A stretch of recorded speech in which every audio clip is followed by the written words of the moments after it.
Hello, friends. Welcome back to Block Bytes. It's time for our weekly news recap.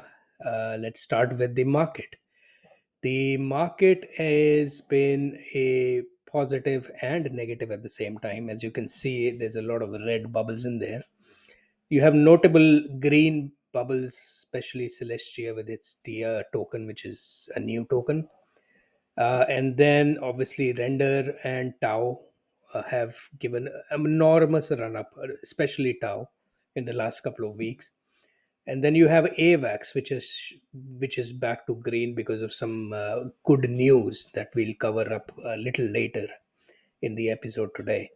But overall, this is something very typical of a crypto market where half the things are in green and the other are in red. So let's take a look at where the inflows have come in the past week. We had a massive seventh week of inflows as well, as you can see from this last blue bar. A total of almost 300 million US dollars came into the market. This marks the seventh positive inflow week in succession, which is something big, as you can see, has never happened in the past. Right. And Ethereum saw the largest inflows of almost $50 million in the last 2 weeks. We saw this last week as well. So here we go. Obviously, we have a lot of most of the money going into Bitcoin, and then you have Ethereum almost $50 million, and then Solana as the next one. So, in the last couple of weeks, if you have seen, these are the top three names in which all the foreign investment, not the foreign, but the additional investment that is flowing into the market is parking itself. So, another great week for the crypto market. So, let's go on and look at our first news of this week. OKX, which, as you guys are aware of, is a crypto exchange, and they have also decided to create their own layer 2 network, for which they have decided to use the Polygon CDK, which will help them build a zero knowledge powered layer 2 network. If you've been following this newscast, you know that Kraken was the other big name that is thinking of. They've not yet decided on which platform to use, but they are another uh, big crypto exchange which is thinking of creating its own layer 2 blockchain. We already have Base, which is from Coinbase, which is their own layer 2 blockchain and has been doing amazingly well. So after that, we have OKX now, which is jumping onto the boat of having its own of exchanges having their own layer two networks. And the reason is very simple because they have a huge community, they have a huge user base. They want applications created uh, that this user base can actually use. Uh, a set of applications that can bridge the DeFi and the users that they have for the big user base that they have, making it easier for them to partake in DeFi activities or any decentralized applications to basically enjoy the world of decentralized apps. So this is great news both for OKX obviously and for Polygon as well. So uh, yeah, so OKX, just so that everybody understands, it's according to Coin Market Cap is like the fourth biggest, or rather not the biggest, but the top fourth. It's one of the top five crypto exchanges based on a score that they maintain, which is a combination of different factors. So there we go. This is positive news, obviously, for everybody in the space. Moving on to the next news.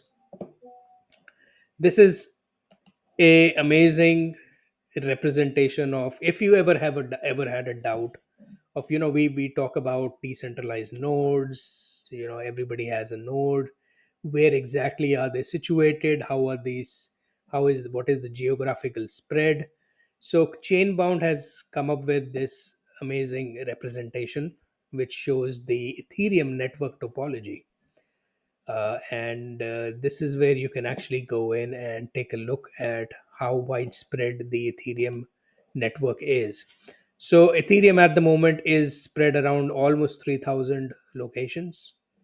They have around 1,100 active nodes, and total nodes are 2,400. So, if I just zoom out of, there we go. So this is an amazing spread. So it's almost an even spread.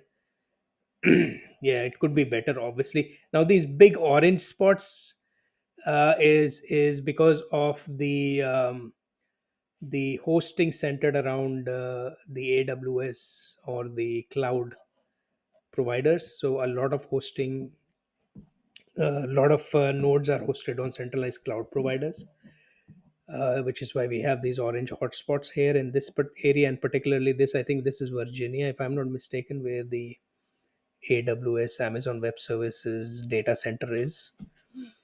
And then you have a fairly decentralized, it's spread around. You even have it in island states, you know, as Southeast Asia, and then you have even these Pacific islands.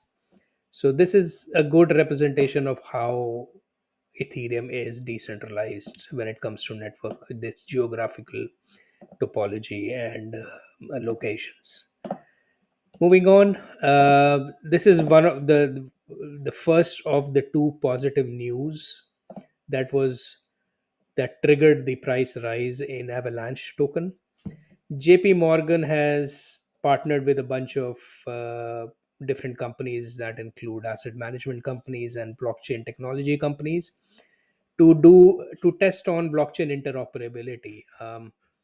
JP Morgan has its own Onyx private blockchain, which is, if I'm not mistaken, based on Ethereum. It's a fork of Ethereum, and it is a private blockchain specifically designed for institutions and companies, right? So JP Morgan has partnered with WisdomTree and Apollo, which are these asset and wealth managers, and then with Avalanche and Axelar and other blockchain technologies companies. The idea of the proof of concept was to enable fund managers to tokenize, purchase, and rebalance real world asset positions across multiple blockchains, right? So this was the whole intention of the exercise. So the fact that they've chosen Avalanche here shows that there is an interest in the Avalanche blockchain structure. The technology itself has enormous potential, and we've heard of a couple of weeks back, Chainlink was in the news for all kinds of uh, such interoperability proof of concepts. But now we see LayerZero and XLR also jumping in. These are again interoperability protocols, and the JP Morgan project aims to demonstrate how blockchain technology can manage large scale client portfolios, execute trades, and enable automated portfolio management of tokenized financial assets. So now we had UBS, we had Citibank, and now we have JP Morgan along with asset management companies like WisdomTree, trying to understand the whole asset tokenization technology by doing these proof of works. So this is great news for crypto, anyways, and it's good to see that these traditional finance companies are actually experimenting with this technology now. The second news was again with Avalanche, where Citi foreign exchanges uh, decided to use Avalanche to test its foreign exchange trades. So let me go ahead and read this. Ava Labs, Ava Cloud, a managed custom blockchain service offering private and permissioned Avalanche blockchains, was used by Citi to test an innovative application leveraging blockchain infrastructure to price and execute simulated bilateral spot foreign exchange trades. Right, so foreign exchanges trade between, say, from one currency to another currency, which means these currencies would actually be first tokenized into their individual individual token version of the currencies, and then traded with each other. Right, so we've seen something similar happen before also, but not with Avalanche or the Ava Cloud, which is a different blockchain itself. So Ethereum, Solana, Avalanche, these big blockchains are being tested by all kinds of traditional finance companies to see which one is going to serve, or which one is meant for their particular use case. Right, so these are the two main reasons why Avalanche was in the positive, as we saw in the first news. So let's move on. Even the Avalanche, before we move on, even the Avalanche token actually, which has been trading sideways, has actually shown some positive green candles here. So which is good for those holding the token. Moving on, gaming has been in quite uh, gaming news with gaming on chain. Blockchain based gaming has been a constant feature of this weekly news cap since the last couple of weeks. And to add to that, we have another game called Orrery, um, which is going to launch on Epic Games as a desktop game pretty soon. So this is big news for blockchain based games. Um, right, so getting a platform on Steam or on Epic, these big game publishers and publishing platforms, is like the gold standard, because this is where everybody goes to search for new games and to download games.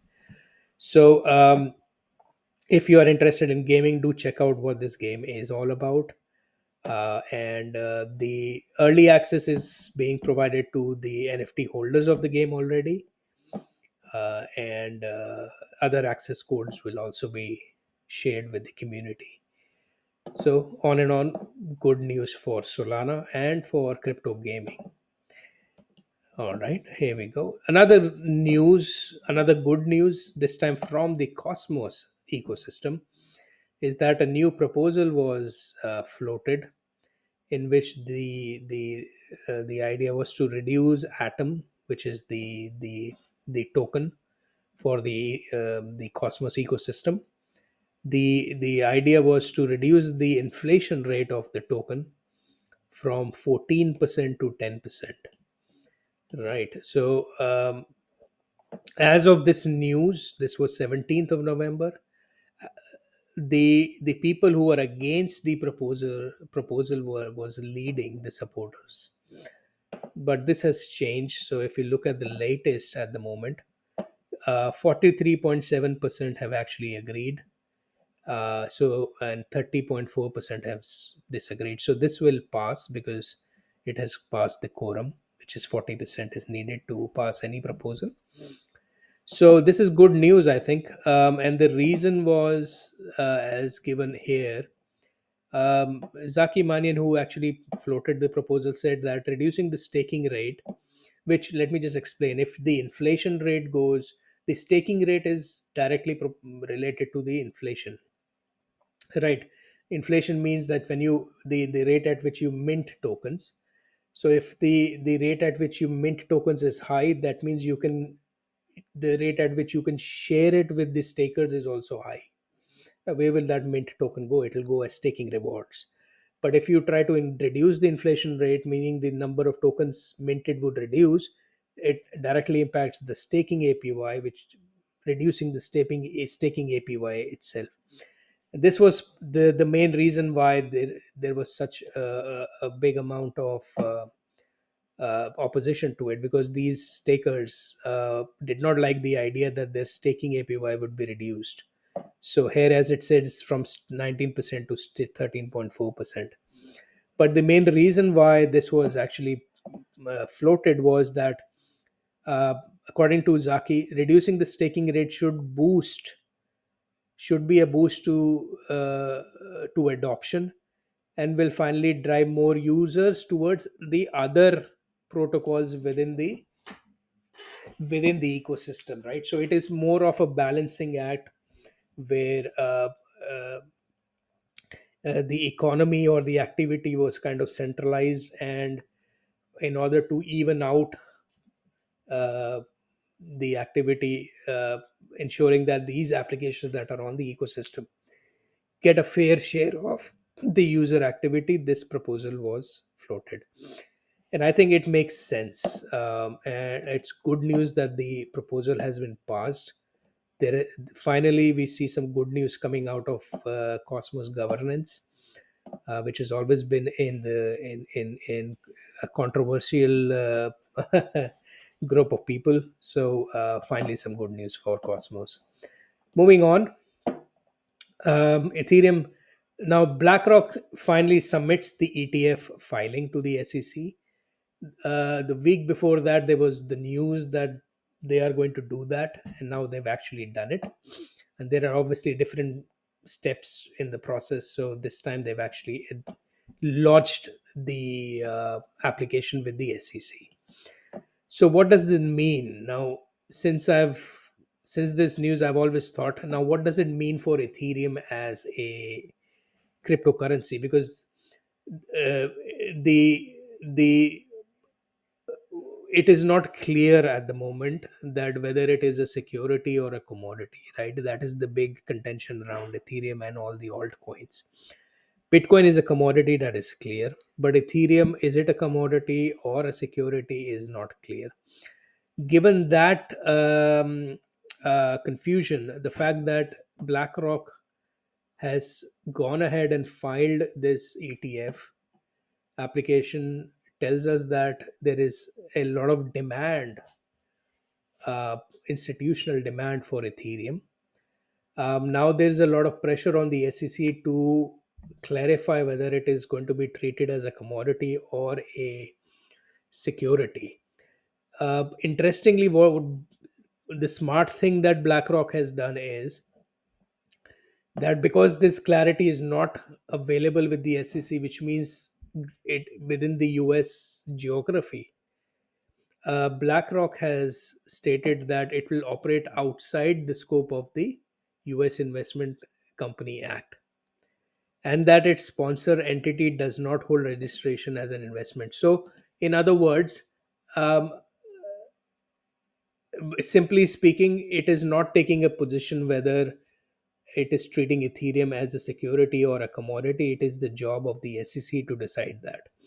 But because there is this confusion of whether it is this or that, BlackRock has actually gone ahead and filed the application uh, outside the purview of the United States acts, right? So that is the smart thing to do, because they don't want to get embroiled into this controversy of whether it is a security or the commodity. It's not their job to decide that. So it's going to be interesting to see how this actually plays out. Much more interesting than the Bitcoin ETF, which I think is a done deal to a large extent. But Ethereum is going to take some time because, as I said, we don't know whether it's a security and commodity. And it's going to be interesting to see whether whatever is decided here in the US will then be adopted around the world in this respect, right? So all eyes, I mean, I'm looking at it, and I'm sure other people are as well from this perspective. The final news of the week is that Aave has rebranded itself to Avara. Now, the decentralized. Let me just read through this first. Leading decentralized finance lending protocol Aave has officially rebranded to Avara, as it makes a concerted effort to expand its user base across Web3 ecosystem. Right. So Aave already has a bunch of products under its umbrella. Obviously, we know the DeFi protocol itself. And you have the Lens protocol, which is also part of the Aave family, right? And then you also have the new GHO stablecoin, which is again part of the umbrella. So instead of calling all of these things as Aave, they have gone ahead and changed the name to Avara. So now Avara will be the umbrella under which you have the Aave DeFi protocol, the stablecoin Lens, and other things. So this is much more cleaner and much more easier for people to understand now. So yes, so just a little reorg within the organization, just to make things a little more clear and easy, less confusing. Let me put it that way for the rest of the world. So that is all I have for you this week in the crypto news recap. I hope you like this video. Do like and share, and I will see you next time with another weekly recap.